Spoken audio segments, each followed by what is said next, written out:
Just to make a couple modifications, gotta turn the sternum back to its, get an idea where I am in terms of the orientation. Maybe take these faces here, proximal faces on the clavicle, if I can get them, just orientate them a little more that way. Okay, and maybe not quite so round. Whoops, I'm missing one. So I want to make sure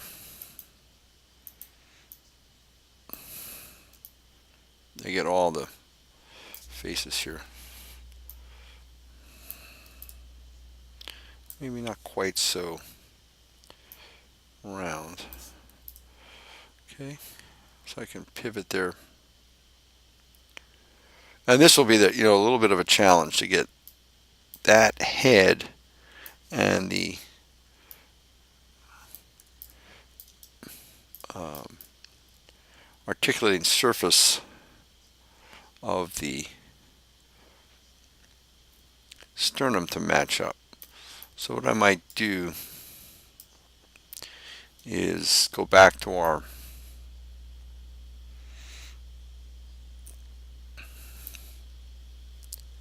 go to the rigging set and go to deform nonlinear, get a bend deformer,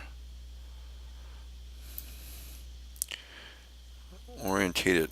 Let's go to an orthographic view.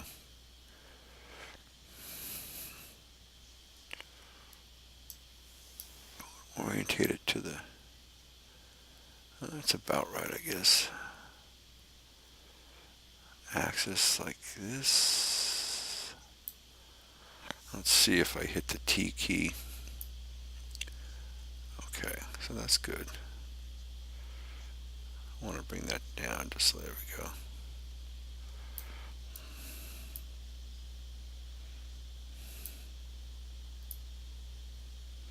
Yeah, up and down, maybe a little that way. And then see if I can turn it.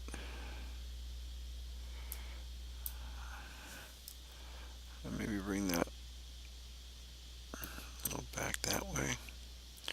Turn again back to where it was. About like that. Okay. I feel like it should just be bending. Maybe the whole thing should just come back a little bit. Let's get the clavicle and just move it just a wee bit. There we go. I think that's about right. Okay, now I'm afraid that in this, let's turn off the x-ray for a second. That's not a bad shot there. Looks like, according to my drawing, that edge should be up a little more, but we may have to do some modification of this later. I think more than moving that, what really needs to maybe happen is we need to just rotate the whole thing up in the air just a bit, like that. Okay. So I'm afraid that this is just a little sparse, meaning the number of faces here to take to Mudbox. It just doesn't, even with that, all that. So I'm going to add a couple more. In other words, I'm going to insert edge loops just to, again, balance out.